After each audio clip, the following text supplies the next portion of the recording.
You are now watching Bleav. Do you believe? All right, welcome in to Bleav in Jaguars. Excuse me. I'm Jordan Lugo, joined by former Jaguars tight end Clay Harbor. We are your hosts here. This is your first time with us. Welcome in, Clay. What a week to get this show going here. Jaguars dominated their division rival Colts to the tune of 24-0. Pitched a shutout for the first time since 2018. The streak continues as the Colts lost their seventh straight contest to the Jaguars in Jacksonville. The hometown fans, they brought energy. So did the team. The Jaguars are now first place in the AFC South. How about it, Clay? Duval! No, I love it. I love it. A lot of it is what we talked about. We saw the things in the first game, the first week that we needed to see. And we were excited about this week because we thought they had a really good chance of putting together and having a good game, and they did. So if you go back and check out the receipts, I mean, they'll see that we were saying all the stuff that really happened here today. So I love it. Let's go. First place, AFC South. Big game coming up next week, but we'll talk about this one first. The Colts at home in Duval. Jags win. Such a great feeling for all the fans that have been with this team through thick and thin. Being able to dominate the Colts in Jacksonville, it's kind of like a yearly tradition at this point. Like to remind everyone to follow Clay on Twitter at ClayHarbs82. You can follow myself at Jordan DeLugo. Make sure to subscribe and review if you enjoy the show. Clay, I wanted to ask you, what is your biggest takeaway from the Week 2 performance, Jaguars versus Colts? Biggest takeaway is I mean, offensive. This team's a complete team. A lot of times you'll see maybe one position group carry a team. Maybe offense carries a team, defense carries a team. You got a good quarterback. You don't got the receivers. I think this team's complete. Trevor Lawrence is playing well. I love his receivers. You don't got the big name, flashy guys, but these guys can play some ball. Evan Ingram stepped up. You go to the defense. Josh Allen, 2 sacks. Trayvon Walker, 3 pressures, couple hits. I love this team. I think they're a well-rounded team. And if they keep this going, keep improving, Doug Peterson gets them on the right path, I think this team has a really good shot to win the AFC South. I love that. So that is a big picture takeaway, that this team is a complete team. Yes. And, based on what we've seen so far, based on the talent, the roster construction, I tend to agree with you that they are one of the more complete teams around. Of course, they're still young. They're still inexperienced, still a long way to go. They've only played 2 games in a 17-game season. But yeah, they do look like a team that has a chance to have a really efficient offense throughout the season and a defense that can cause problems by stopping the run. That's what they've done both weeks, is stop the run, and B, get after the passer when you are able to stop the run, because you put yourself in position to pin your ears back and put your opponent in clear passing situations. My biggest takeaway is a little bit smaller. It's not that full team view here. I just want to talk about Christian Kirk. We talked about it a little bit pre-show. He is a slot god right now. I mean, he's playing at a level out of the slot that I've never seen in Jacksonville. Obviously, we've seen it around the league lately with guys like Cooper Kupp dominating from the slot.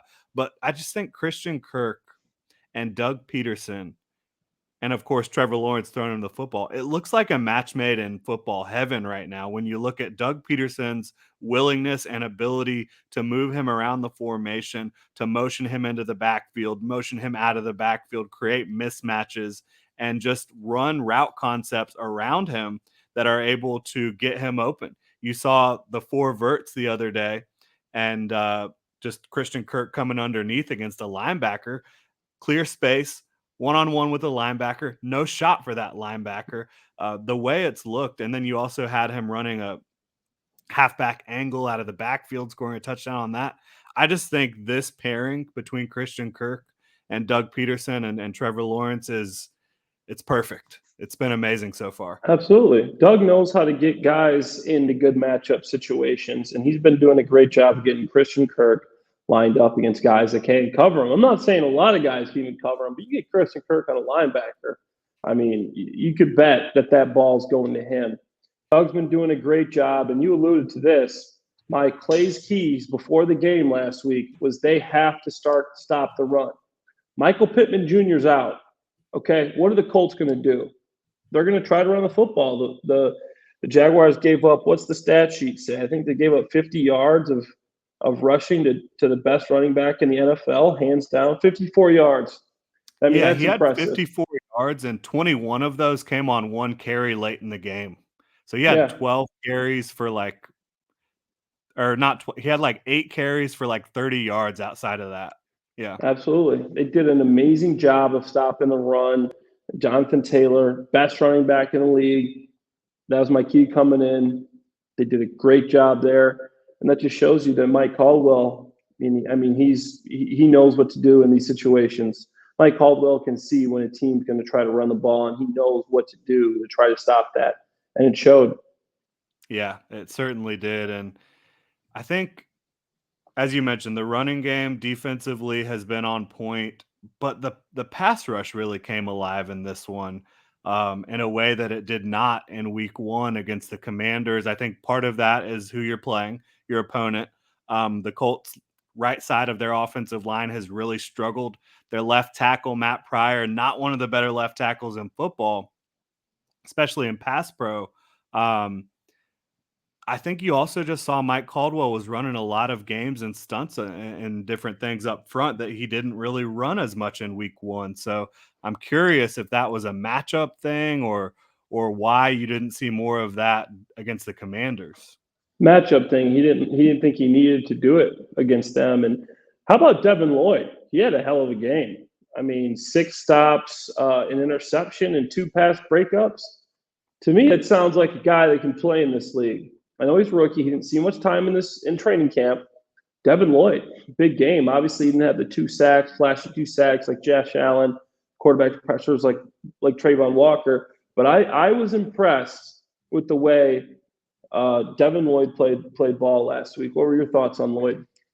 Yeah, so Devin Lloyd, I'm not sure if you know this, Clay, but I do a lot of draft work as well. He was my number 1 linebacker in this class. He was my number 12 overall player in this class. And so when he was dropping down the board, it's something I had thought about quite a bit leading up to the draft because, off-ball linebacker, devalued position in the NFL. I was like, if he falls, how far would he have to fall for a team to move up to get him? I didn't know the Jaguars would be that team after signing Koye Aluakin. But I was like, how far is he going to have to fall for a team to be aggressive? Because he does have a unique skill set.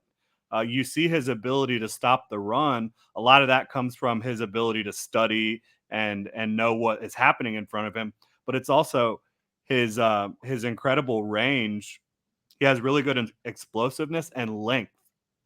And the explosiveness and length allows him to attempt tackles that a lot of people wouldn't even be able to get in range for. So his tackle radius, his range on the football field, as you saw his instincts and coverage. Of course, the interception was a gimme, right? Foley Fatukasi got his hands on that football and made it a really easy pick for Devin Lloyd. But he made those other plays in coverage as well, like you mentioned. And so I'm really encouraged with him. I thought early on in week 1, it looked like things were happening a little fast for him in coverage, but that's what I saw too. Yeah, he settled down this week, and he settled down throughout week 1 as well. And he's looking like a guy that you can rely on to be a playmaker and a consistent tackler for your defense, which is huge as a rookie. Huge. So now, Clay, what has been your biggest surprise with this Jaguars team through 2 weeks? My biggest surprise, I mean, that's a good question, but Jordan, like when I go to camp, I know Doug Peterson. I watch this team. I don't want to sound like this, but I'm gonna just say it. Like I'm not really surprised right now. I think that this is the team that we saw. I think a lot of people weren't expecting it. I love the running game with James Robinson and ETN, Kirk, Ingram, Zay Jones making plays. He's making plays in camp. You saw Kirk making plays in camp. You saw Evan Ingram making plays in camp. Marvin Jones still out there. The guy's ageless. The defense. I mean, I don't think that there's anything that's really shocked me so far. As maybe last week I expected the O-line to be a little better. I think they stepped up and did a much better job this week of keeping Trevor upright and not having all that pressure in his face.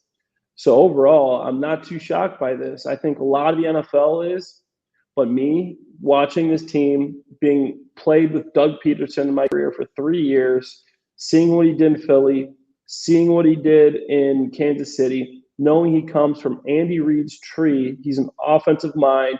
He knows how to get these guys on matchups. I'm not shocked with the success of Trevor Lawrence, the Jaguars beating the Super Bowl contending Indianapolis Colts at home, and with the offense being much more efficient than it was last year. So I'm not too surprised by this, and I expect it to keep going. I won't be surprised if, we'll talk about this later, obviously, if the Jaguars beat the San Diego Chargers. The Los Angeles Chargers now, right? Man, We got to Jordan, remember that. yeah, I forgot. It gets When me I was all playing the time. back in my day, we used to play against the San Diego Chargers. I sound like my grandpa right now. But yes, the Los Angeles Chargers, not the San Diego Chargers anymore. Yeah. No, I that still gets me all the time. You know, the Washington stuff going on always gets me as well. So I'm totally there with you. The Raiders as well. Sometimes I accidentally drop an Oakland in there. Yeah. But we're doing our best out here. It's early in the morning. Now, I will say, I think it, and this isn't my biggest surprise, but I think it is surprising that at 1-1, the Jaguars are in sole possession of the AFC South right now. Yeah, Like, that is. like you expected the Colts or Texans, one of them to beat each other. You didn't expect them to tie. Certainly you expected the Colts to win that game going into it, but you certainly didn't expect a tie. And then didn't really expect the Titans to lose to the Giants in week 1. Obviously, them losing to the Bills isn't a huge surprise, even though they kind of have had the Bills number in recent years. But being 1-1 and on top of the division by yourself, the only team that's won a game in the division, that's kind of crazy. Yeah, absolutely. And I mean, we knew the South was going to be down this year, but did we think it would be this down? I think it's anybody's division at this point. And watching the Titans just get smacked by the Bills, obviously. And I think the Bills, they might be my Super Bowl favorite right now. I love the Chiefs. Andy Reid, my old coach, like I said. Eagles look phenomenal. Tom Brady, it's hard to bet against him, but the Bills look, I know it's only 2 weeks, but they look good. Josh Allen is big. He can sling it. He can run. Stephon Diggs is just routing people up. The guy runs some of the best routes in the league. He might run the best routes in the NFL. The guy's incredible. Yeah. But they really outmatched the Titans. We just beat the Colts. I mean, this is big. This is big, and I think that the Jaguars, obviously tough game coming this week, but in my opinion, they're my favorite to win the division. Yeah, well, they're in first place by themselves.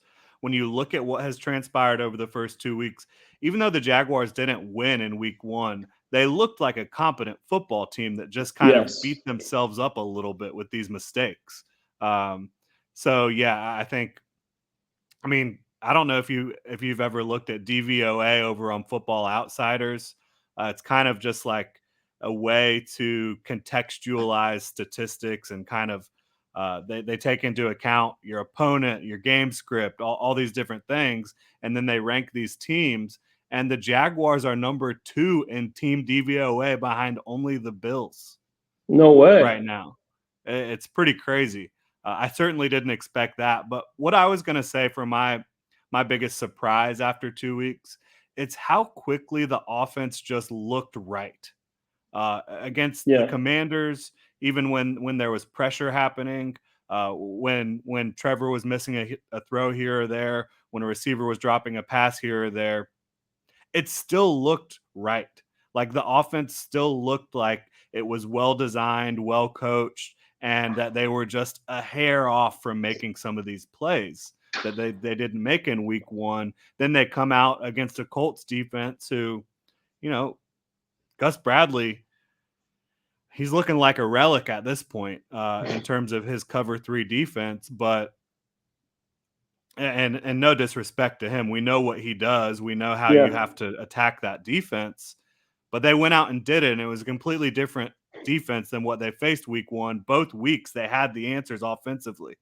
And for me, it's just like I believed in Doug Peterson and Press Taylor and Mike McCoy and Jim Bob Cooter and Trevor Lawrence. I just didn't think it would come out and look quite like that quickly in terms of just how well run the offense is. Yeah, Doug did a phenomenal job. I mean, Shad, you got to give him credit. After the debacle that we had last year, I don't want to go there, but bringing in a guy like Doug Peterson and letting him bring in this whole staff. You got Press Taylor, Jim Bob Cooter, Mike McCoy, all former offensive coordinators. And then you got Doug Peterson, former offensive coordinator too. These are a lot of offensive minds that are coming together and know how to get these guys in mismatches. They know when they look at a defense, they've had so much experience. There's nothing that beats experience. You've been there, you've done it. These guys have, Doug's played, Mike McCoy used to play, Press played in college. They've experienced it as a player and a coach. So now you know how important that is to get these matchups and to get people open and how that works, your tight end, your slot. It's hard to guard a slot receiver. Sometimes you can use coverages a specific way and, an X or a Z, and you can kind of try to take them out the game. You saw what the Eagles did last night against Justin Jefferson. Big play Slay. Yeah, big play Slay had a great game. But for a slot guy, it's tough. You're going to move him in motion. You call a certain defense. You never know who's going to end up on them. You play zone. Get them on a linebacker. So these guys know how to do all that stuff, and they're showing it right now. They're doing a great job.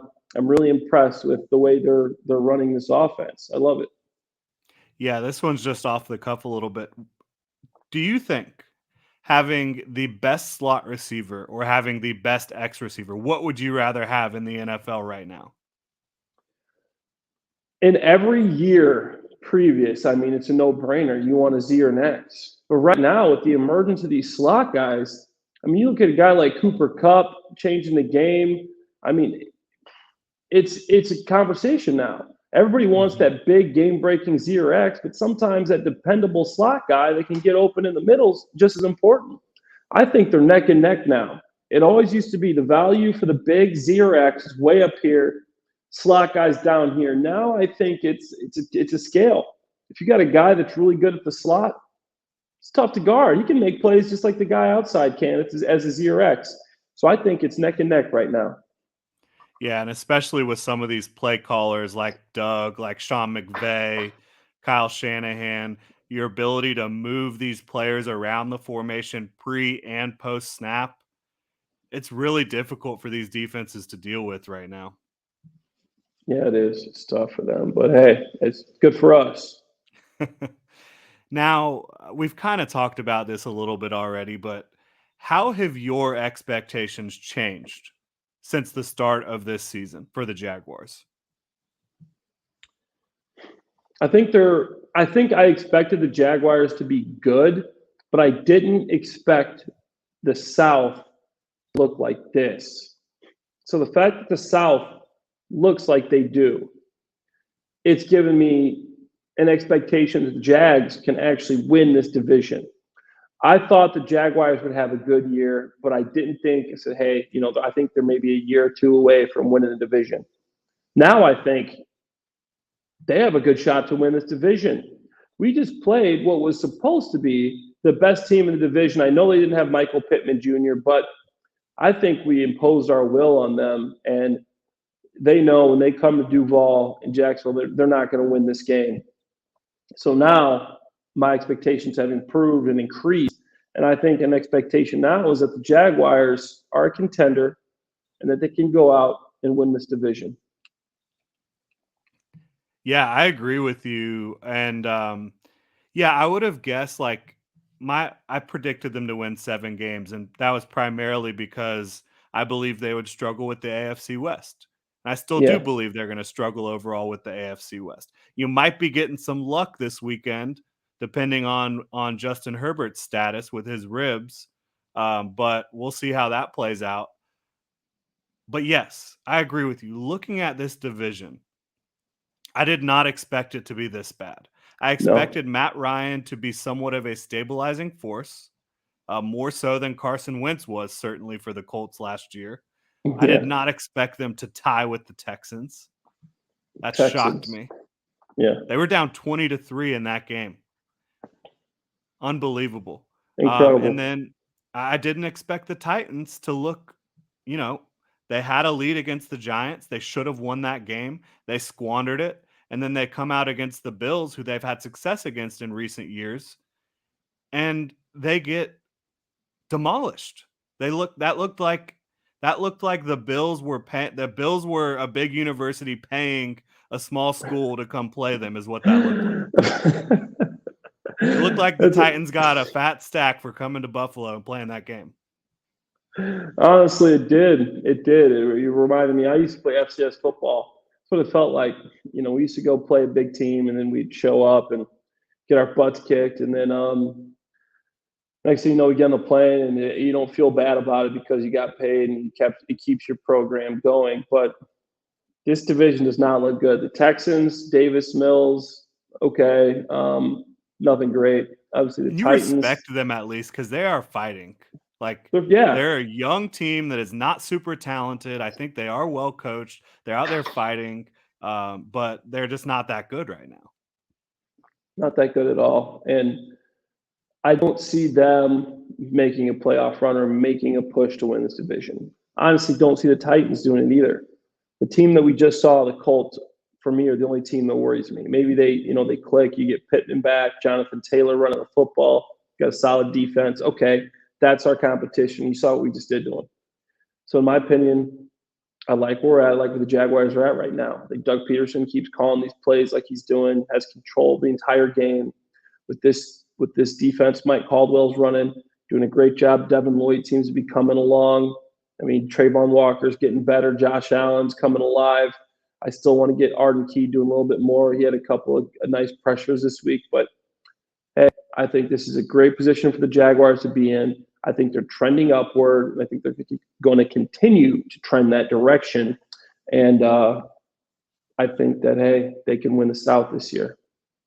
Yeah, I think they can too. And at this point, I think you got to be close to calling them the favorite. I know people around Jacksonville might do that, but I'm talking like national media.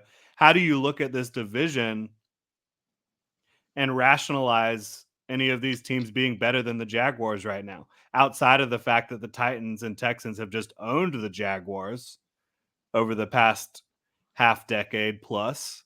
Outside of that, I mean, but look, Doug's doing things that you have not seen in Jacksonville. Yeah. And I tweeted this yesterday. When is the last time? And you've been in Jacksonville, played Yeah. under Gus Bradley. When Yep. is the last time a Jaguars head coach was playing chess and not checkers? I love Gus, but Gus didn't know anything about the offense. And honestly, Jed Fish was our offensive coordinator, and he was just bad. Jed Yeah. Fish was not a good offensive coordinator, and you could tell by we had the 32nd ranked offense. I like Greg Oley, offensive coordinator, Nathaniel Hackett. They did a decent job, but they're not Doug Peterson. Doug Peterson's an extremely talented guy that knows the game. He played the game. He learned directly under Andy Reid, was one of his lieutenants, his generals going into the game. Doug knows what he's doing. Doug knows how to get these matchup problems. And Doug is a leader.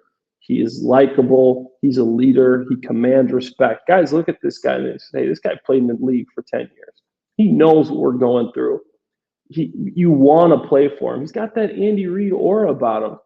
Mm-hmm. He's about 100 pounds lighter, 50 pounds lighter. Love you, Big Red. Got to lay off some of those cheeseburgers sometimes. The Big Red loves the cheeseburgers over there in Kansas City. That's my guy, Coach Trash. Hard to Love blame Andy him, right?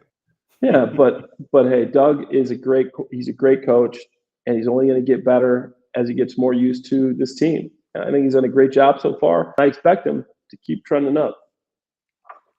Yeah, we talked a little bit about your playing days. Obviously, a former tight end. That was your primary position, except for when you were playing for Chip Kelly. But Yep. I wanted to just get your thoughts on the tight end play this week. Evan Ingram was one of the big offensive targets this week for the Jaguars.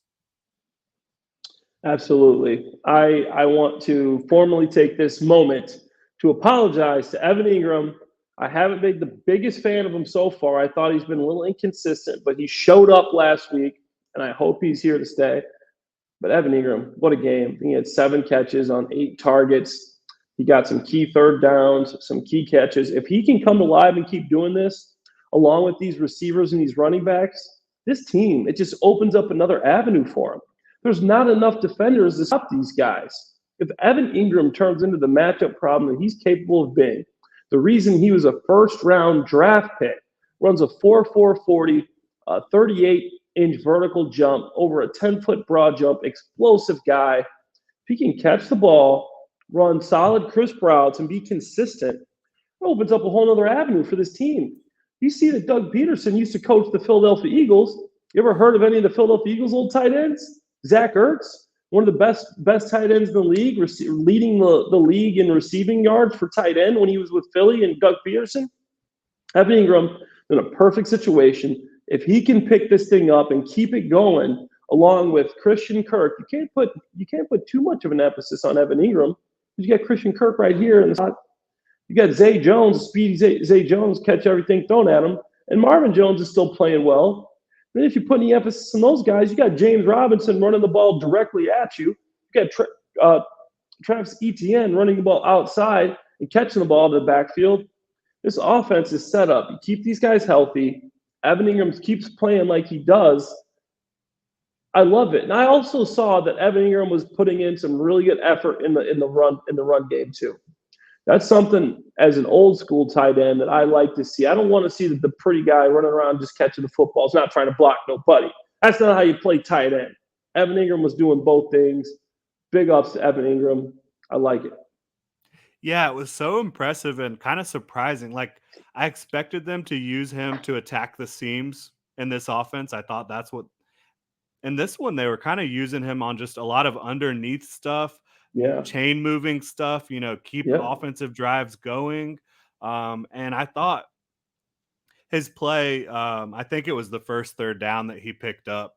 He was one-on-one with Stephon Gilmore in coverage, and he ran a great route, presented a target, and used his athleticism to get open, which you expect him playing against Stephon Gilmore. Maybe you're using your size to get open and be able to make a catch like that. And then he was able to use his physicality to break the tackle and fight for extra yards. And I just thought that was so impressive. Of course, we know what Evan Ingram has struggled with throughout his career. It's consistency. But in this one contest, and so far, he has looked the part for the Jaguars offense. And you mentioned it, Doug Peterson has had so much success with tight ends.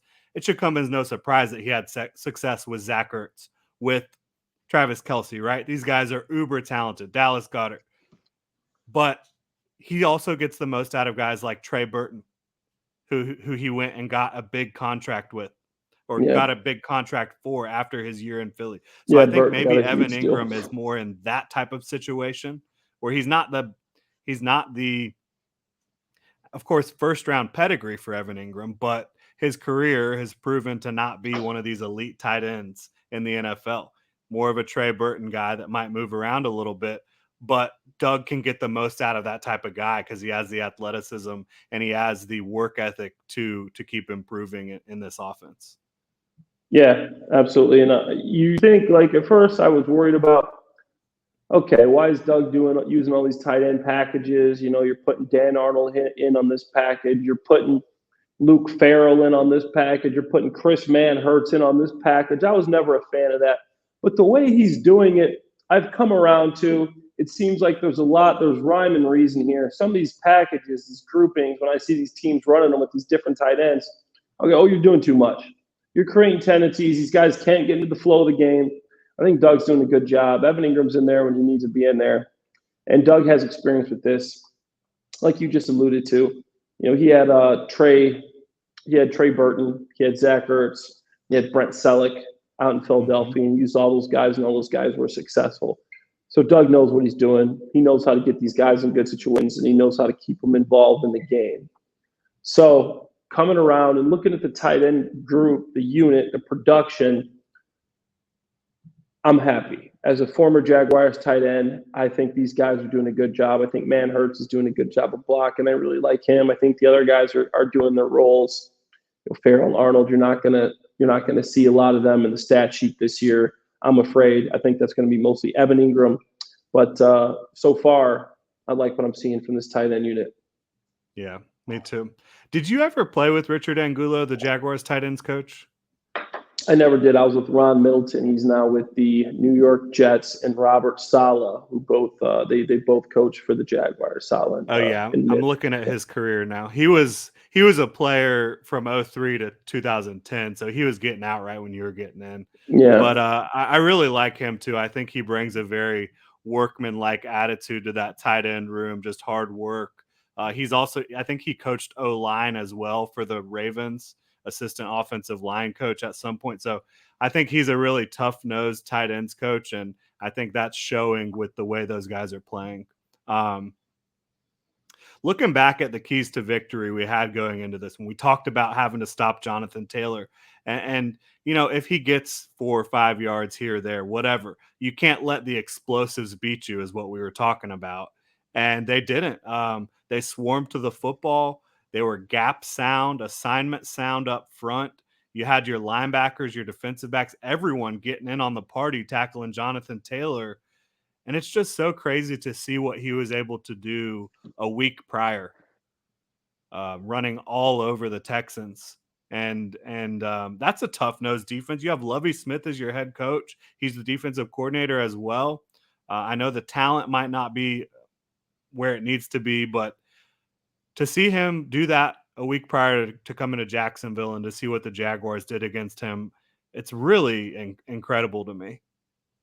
Yeah, they did a great job, and obviously, I think we talked about the way that the linebackers and everybody played. My keys to victory I talked about was, you got to stop the run. They're going to try to run this ball down your throat, and the Jaguars did a great job of stopping it. Let me pull up some of these numbers here. You got Devin Lloyd with 6 tackles, Aluka Lund, 4 tackles, Griffin Robertson, and I think Fatukasi. How do you say it? Fatukasi? Fatukasi. It's a tough one to get down. It's a tough one. Fatukasi, he had a big game plugging up some holes and some gaps in there. So I really like this run defense, and they did a lot of work on that. That was a big thing for them this year. We have to stop the run. So I like the fact that they're able to stop the run against the best running game in the league. So for me, that's huge. And they forced, I think Matt Ryan had his worst game in like 5 years or something. It was I'll find the stat later and we'll talk about it. But he was barely 50%. Yeah. He threw 3 interceptions, no touchdowns. His QBR was 6.2. Well, that's not good. That's not good at all, Matt. I don't think that's not going to cut it. So just imposing your will. It's not only that you stopped the run, you forced them to not be able to run, to not even have that as an option in the playbook. Yeah. Really crazy stuff.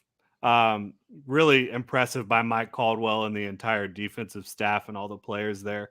Great performance. And you look at the offensive line, that was one of the keys too, right? The left side to the center playing a little bit better than they did in week 1 was a key. You had to get them protecting Trevor Lawrence at a higher level. And they did. And Trevor Lawrence got the football out quicker as well. I thought his pocket presence and his internal clock, his timing improved from week 1 to week 2. And so did his pass protectors there. Cam Robinson at left tackle, Barch, Fortner. I thought they all played better. They were not perfect, but they played a lot better. And that was still a talented defensive front for the Colts. Yeah, absolutely. And I thought he was just real efficient. What do you only have? 5 incompletions, and I mean, a couple of those could have been caught. So, I mean, he that played some Jamal really Agnew one. Goodness. The one that that would goes have as been a touchdown. that goes as an incompletion playbook.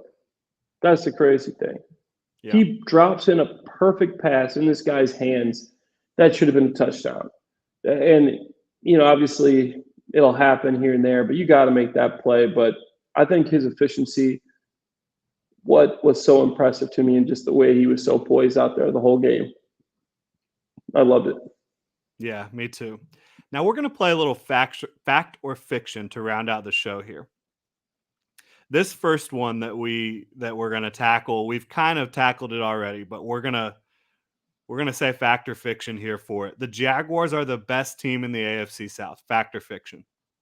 Fact. Absolutely. Yeah. They just beat the supposed best team in the AFC South. So in my opinion, if you beat them and you beat them 24-0, when's the last time? Did we check the stats? The last time the Jaguars had a shutout? It was in 2018 against The Colts. The Colts. Yes. Yeah. Yeah. So I mean, you beat a team 24-0. It's hard for me to say, okay, yeah, they were just better on that day. No, that team, you are better than the other team. 24-0, they didn't score. You scored 24. You're the better team. They're supposed to be the best team in the South, and we just beat them like that. We're the best team in the South. Yeah, there was nothing fluky about it. You obviously know Michael Pittman Jr. and know Shaquille Leonard is a big deal, but two players are not changing the outcome of that game.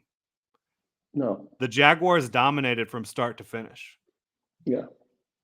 Maybe it's a little closer if you have those two guys, but I don't know how Shaquille Leonard is helping you stop Christian Kirk from the slot.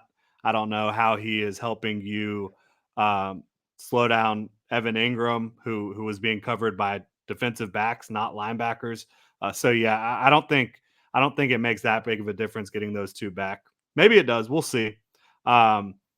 But yeah, I also have that as a fact. Right now, they are the best team in the division.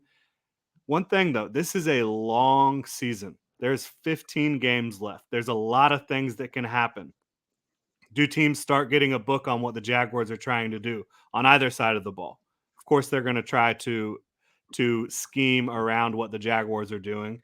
And I think Brandon Staley, who they've got coming up, is a very good schemer. I think Jonathan Gannon in Philly, another really good defensive coordinator, calling some good stuff right now. So that's going to be something to monitor. Obviously, the I word can pop up. You don't want to worry about that. But the Jaguars have been really lucky with their health so far. You have one or two things happen that can really impact a team. So, yes, the Jaguars are the best team in the division right now. I think they should be the favorites to win it, but a lot can happen.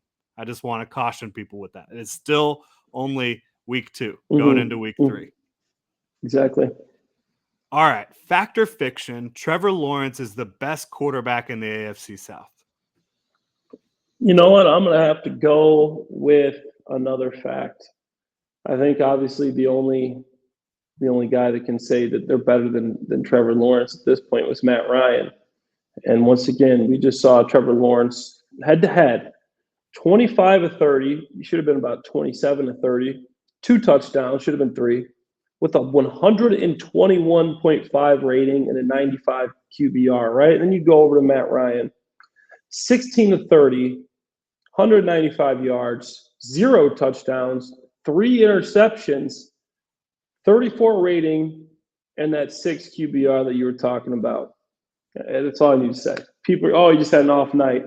That's not an off day. And to me, you're going head-to-head. Who's the better player? Maybe it's close. This wasn't even close. I think Trevor Lawrence is the better quarterback. He has the better offensive coordinator. I think he's got some great weapons. I think he's the better quarterback. Yeah, I do too. And I know some people might look at Ryan Tannehill and make an argument there. No, absolutely not. Tennessee's kind of just been staying status quo at that quarterback position, despite kind of knowing that he's not going to be the guy to get you a Super Bowl. And now it looks like he might not even be the guy to get you into the playoffs. Yeah. So, yeah, Trevor Lawrence is the best quarterback in the AFC South.